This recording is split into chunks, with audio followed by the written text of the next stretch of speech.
جنات کی دعوت پر حضرت تمیم داری رضی اللہ تعالی عنہ کا قبول اسلام۔ حضرت تمیم داری رضی اللہ تعالی عنہ فرماتے ہیں کہ جب نبی کریم صلی اللہ علیہ وسلم مبعوث ہوئے اس وقت میں شام میں تھا۔ اپنی کسی ضرورت سے سفر میں نکلا تو راستے میں رات ہو گئی۔ میں نے کہا میں آج رات اس وادی کے بڑے سردار جن کی پناہ میں ہوں۔ زمانہ جاہلیت میں عربوں کا خیال تھا کہ ہر جنگل اور ہر وادی پر کسی جن کی حکومت ہوتی ہے۔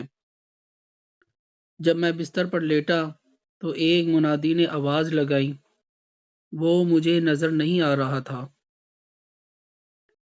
اس نے کہا تم اللہ کی پناہ مانگو کیونکہ جنات اللہ کے مقابلہ میں کسی کو پناہ نہیں دے سکتے۔ میں نے کہا اللہ کی قسم تم کیا کہہ رہے ہو؟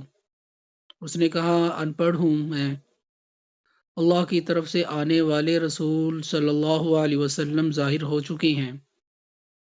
ہم نے مکہ میں حجون مقام پر ان کے پیچھے نماز پڑھی ہے اور ہم مسلمان ہو گئے ہیں اور ہم نے اتباع اختیار کر لی ہے، اور اب جنات کے تمام مکر و فریب ختم ہو گئے ہیں۔ اب وہ آسمان پر جانا چاہتے ہیں تو ان کو ستارے مارے جاتے ہیں۔ تم محمد صلی اللہ علیہ وسلم کے پاس جاؤ جو رب العالمین کے رسول ہیں اور مسلمان ہو جاؤ۔ حضرت تمیم رضی اللہ تعالی عنہ کہتے ہیں کہ میں صبح کو دیر ایوب بستی میں گیا اور وہاں ایک پادری کو سارا قصہ سنا کر اس سے اس کے بارے میں پوچھا۔ اس نے کہا جنات نے تم سے سچ کہا ہے، وہ نبی حرم مکہ میں ظاہر ہوں گے اور ہجرت کر کے حرم مدینہ جائیں گے۔ وہ تمام انبیاء علیہ السلام سے بہتر ہیں، کوئی اور تم سے پہلے ان تک نہ پہنچ جائے، اس لیے جلدی جاؤ۔ حضرت تمیم داری رضی اللہ تعالی عنہ کہتے ہیں کہ میں ہمت کر کے چل پڑا اور حضور اقدس صلی اللہ علیہ وسلم کی خدمت میں حاضر ہو کر مسلمان ہو گیا۔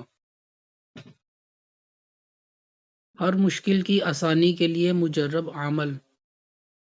یفرح المؤمنون بنصر اللہ ینصر من یشاء وہو العزیز الرحیم۔ ہر جائز مراد کے لیے اور ہر مشکل کی آسانی کے لیے ان آیتوں کو 113 دفعہ پڑھیں، انشاءاللہ وہ مشکل حل ہو جائے گی۔ اللہ پاک ہمیں صحابہ رضی اللہ تعالی عنہم اجمعین کے نقش قدم پر چلنے کی توفیق عطا فرمائے، آمین۔